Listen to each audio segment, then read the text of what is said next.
Aku dengar cerita kalau nak pinggang ramping, kena pakai ni.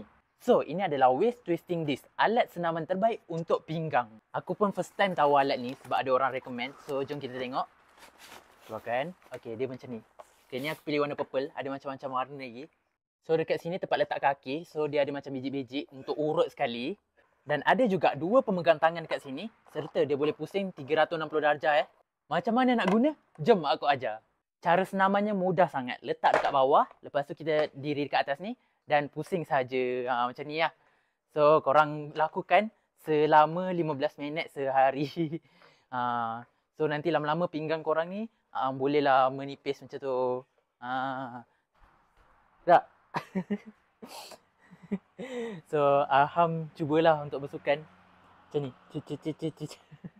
Tapi korang jangan risau. Dia boleh tampung berat korang. Takkan rosak. So, kalau korang nak dapatkan, aku dah sediakan dekat beg kuning.